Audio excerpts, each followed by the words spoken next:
Halo, apa kabar? Saya dengan Aryani, kembali lagi di channel YouTube Inixindo Bandung di segmen Inixpedia. Inixpedia kali ini akan membahas mengenai materi digital leadership. Gelombang revolusi industri 4.0 menuntut seluruh organisasi untuk mampu bertahan dan beradaptasi dengan cara melakukan inovasi berbasis teknologi digital. Karena jika tidak, maka organisasi tersebut akan kalah bersaing dan ditinggalkan. Melakukan transformasi digital adalah bentuk adaptasi yang harus dilakukan oleh suatu organisasi agar tetap meningkatkan produktivitas serta memperluas jangkauan pelanggan secara radikal, sehingga mampu bertahan, bersaing, dan tetap relevan dalam era perubahan ini. Transformasi digital tidak hanya menjadi aspek yang mengembangkan kemampuan digital organisasi saja, namun diperlukan aspek lain untuk memastikan keberhasilan proses transformasi tersebut. Aspek tersebut adalah digital leadership, yaitu sebuah kemampuan untuk menyusun, menerapkan strategi bisnis dengan mengoptimalkan aset, kemampuan dan sumber daya digital dalam sebuah organisasi.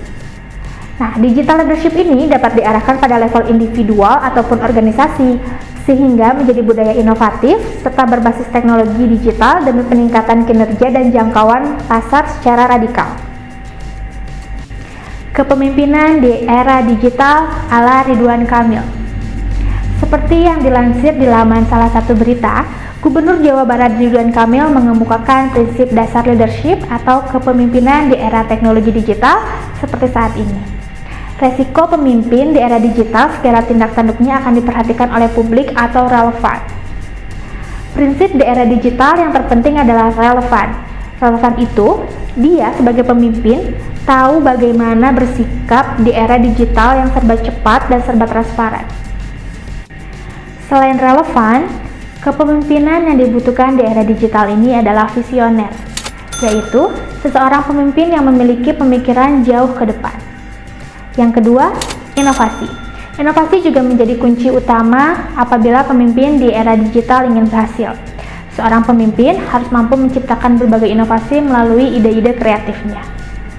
Dan yang ketiga adalah pemimpin yang berani mengambil resiko. Dan prinsip terakhir kepemimpinan di era digital yaitu agent of change atau agen perubahan, di mana pemimpin era digital dituntut mampu membawa perubahan bagi yang dipimpinnya. 3 hal yang harus dilakukan para pemimpin di era digital. Para peneliti di Oxford Economics mencatat bahwa kelas baru dari para pemimpin yang baru muncul mencakup pada pola pikir yang digital. Mereka sangat mahir menggunakan teknologi untuk mencapai keunggulan yang kompetitif dan melaporkan hasil bisnis yang lebih kuat sebagai hasilnya.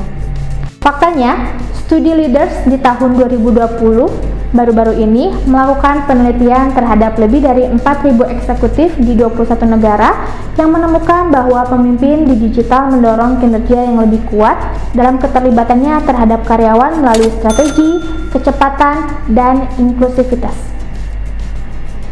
Jika kamu sekarang adalah pemimpin dalam sebuah perusahaan, tentu ada tantangan yang akan kamu hadapi. Rata-rata terdapat 2 hal yang menjadi tantangan, yaitu yang pertama, menjaga keaslian, yakni menjadi pemimpin yang selaras dengan jati diri mereka sendiri, dengan memanfaatkan yang terbaik dari apa yang ditawarkan oleh perubahan digital. Yang kedua, secara bersamaan mengembangkan jati diri mereka selaras dengan perubahan digital itu sendiri. Melihat situasi tantangan tersebut, maka jelas bagi para pemimpin di era digital harus bisa menyikapinya dengan baik, sehingga kepemimpinan tetap efektif dan sesuai dengan perkembangan zaman, serta bisa memelihara keasliannya agar kamu tidak menjadi sosok yang berbeda. Nah, bagaimana caranya? The Classical Knowing, Doing, Being Framework memaparkan satu jalan bagi kamu untuk mengatasi hal ini. Kerangka ini tentunya bukan sekedar konsep, tetapi juga harus dipraktekkan secara nyata. Apa saja yang bisa dilakukan pemimpin di era digital? Yang pertama, knowing. Proses untuk menjadi pemimpin yang autentik dimulai dengan pengetahuan. Sebagai pemimpin, perlu berpikir dan memahami keterampilan, kompetensi, dan informasi teknis yang diperlukan agar bisa mengelola tim di dalam dunia kerja yang modern. Yang kedua, doing.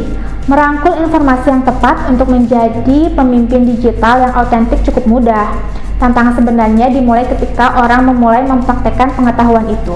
Dalam dunia digital, tidak ada lagi batasan di mana informasi dapat diakses dengan cepat dan mudah. Kemudahan ini mendorong orang untuk semakin meningkatkan inovasi. Yang ketiga, being. Hal yang paling sulit untuk menjadi seorang pemimpin sejati adalah tahap mewujudkan. Kamu ditantang untuk bisa mewujudkan secara konsisten sebagai peran pemimpin dalam perusahaan. Tidak hanya itu, sebagai pemimpin kamu harus bisa menuntut anggota perusahaan untuk mencapai tujuan, bertindak sesuai dengan nilai-nilai, dan yang terpenting adalah menjaga integritas. Apa saja yang akan didapatkan di materi training Digital Leadership? Yang pertama, memiliki kemampuan untuk bertindak menyusun strategi dan penerapan digitalisasi di organisasinya. Yang kedua, memiliki kemampuan untuk menjadi leader di era digital. Yang ketiga, memahami digital transformation untuk peningkatan layanan pelanggan, proses bisnis, internal organisasi, dan model bisnis produk atau layanan baru. Yang keempat, memahami digital mastery dalam bentuk digital capability dan digital leadership. Yang kelima, memahami digital maturity level untuk asesmen kematangan transformasi digital. Yang keenam, memahami digital teknologi dan bagaimana memanfaatkannya untuk sebuah organisasi. Yang ketujuh, memahami digital kompetensi framework untuk pengembangan SDM organisasi. Yang kedelapan, melakukan penyusunan rencana dan analisis risiko transformasi digital. Yang kesembilan, melakukan asesmen kematangan transformasi digital. Siapa saja yang bisa ikut dalam training mengenai materi digital leadership? Ada tersedia bagi pemimpin organisasi baik dari perusahaan swasta, industri perbankan, industri pendidikan, rumah sakit, organisasi lainnya dari mulai level C sampai level manajer. Pemimpin organisasi perangkat seperti kepala dinas, kepala bidang, dan juga kepala seksi, pemimpin bagian kepegawaian di organisasi, pemimpin bagian HRD, dan juga bagi Anda yang berminat mempelajari tentang digital leadership. Terima kasih telah menyaksikan video Inixpedia. Jangan lupa untuk follow Instagram kita di @inixindobandung untuk mengetahui seputar informasi dari mulai jadwal dan kegiatan terupdate dari kami. Jangan lupa untuk like, komen, dan subscribe channel YouTube Inixindo Bandung untuk menyaksikan konten-konten menarik lainnya. Sampai jumpa!